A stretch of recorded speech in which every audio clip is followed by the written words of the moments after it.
எப்போயுமே சென்ட்ரு ஷோல்டரில் தான் ஃபஸ்ட்டு சென்டரை தான் நம்ம வந்து எப்போயுமே கனெக்ட் பண்ணிக்கணும். இப்போ பாருங்கள், ஒரு ஸ்டிச் போடுறேன்.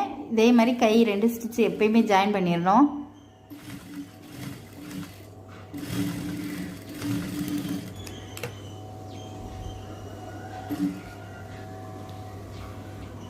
த்ரெட்டு வந்து கட் ஆயிடுச்சு.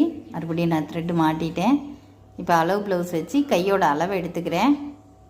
அளவு அக்கிள் சைடு அளவு 2ஐயும் மார்க் பண்ணிவிட்டு, நம்ம ஆல்ரெடி மார்க் பண்ணி வச்சுருக்கோம் இல்லையா ஃப்ரண்ட்டு பேக்கு, அதுலேயே அப்படியே தையல் போட்டுற வேண்டியதான். நான் சொன்னேன் இல்லையா உங்களுக்கு இது வந்து நமக்கு அடிக்கடி பார்க்க வேண்டியது இருக்காதுன்னு. இல்லைன்னா நம்ம இருந்து எல்லாம் பண்ணிகிட்டு இருக்க மாதிரி இருக்கும். அதனால தான் நான் எப்போயுமே பேக் ஃபினிஷ் பண்ணோடனே மார்க் பண்ணி வச்சுருவேன். ஃப்ரண்ட் ஃபினிஷ் பண்ணாலும் மார்க் பண்ணி வச்சுருவேன். இது வந்து நமக்கு தைக்கும்போது நமக்கு ஈஸியாக இருக்கும். சைடு எப்போயுமே 3 தையல் போடுவோம். ப்ளவுஸுக்கு 3 அல்லது 4 போடலாம்.